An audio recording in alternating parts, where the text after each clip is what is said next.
Sous les 1001 lumières de Yaoundé, l'ambiance d'une capitale vue de nuit. Le temps est clément et des filles de dehors en scène. C'est bien en bas, c'est bien. Elles se sont imposées maîtresses de certaines rues et carrefours de Yaoundé, toutes à la chasse des mecs en chaleur pour des parties de sexe rémunérées. Ekounou, Atanganambala, Minifem, Ngousso, bien de lieux. Le sexe toutes les nuits est mis à prix. Un vendredi soir de travail, la rue baptisée Minifem respire un air de fête. Bien visible à tous les coins, des vedettes piégeuses pour la juste cause de la prostitution. Parmi elles, Hélène, 16 ans à peine, bien moulée au métier.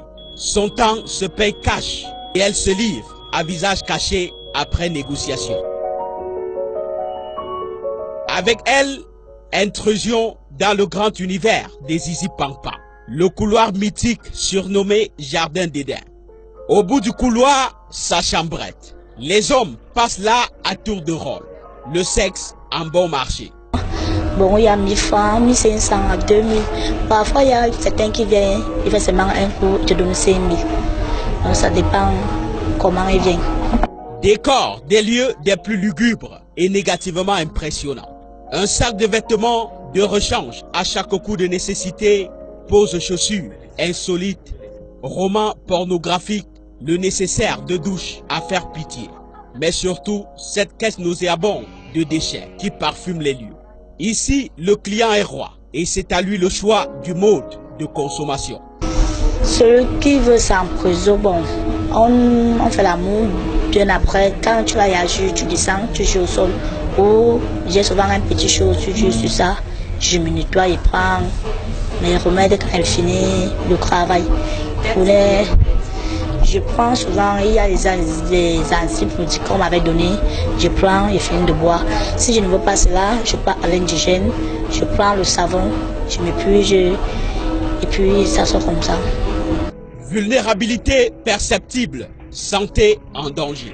Hélène est arrivée là en provenance de son est natal grâce à cette dame, cadre de vie un peu plus présentable. Une prostituée et proxénète professionnelle depuis une dizaine d'années. Je suis déjà en bas sec, donc je ne sais plus quoi faire. Je ne peux plus sortir de ce métier parce que je suis déjà habitué. J'attends ma part de paradis ou l'enfer. Je ne peux plus changer de métier, je suis habitué. Je n'ai pas appris à écrire, je n'ai pas appris à lire, j'ai appris à baiser et à faire et à encaisser l'argent avec le sexe. Les filles se recrutent un peu partout sur le territoire national. Le Nord-Ouest, première région en termes de ravitaillement de Yaoundé, suivi de l'Est et du Sud. 85% de filles rencontrées sont originaires de ces trois régions. L'université est aussi un bon champ de ravitaillement, celui de Yaoundé 2 notamment. Estelle, étudiante en deuxième année, pratique le métier le plus vieux du monde, à temps partiel. Pour en parler, elle doit être loin des regards. Lieu propice, sa chambre d'étudiant. Là-bas, elle se lâche. Il y a des jours, les moments où je suis franchement foirée, il me faut quelque chose dans les poches, il me faut quelque chose pour m'occuper de moi. Et je m'en vais dans des endroits comme ça là. Il y a des jours que c'est pas mal. Tu peux rentrer avec un 15 000 ou 20 000. Des jours que c'est 5 000, bon ça dépend. Comme elle, beaucoup au début y vont par contrainte et finalement deviennent rodés. Des nuits au tambour de sexe. Quand le jour se lève, le répit, c'est cigarettes pour flot de fumée ou drogue et surtout de la bière à gorgée douce.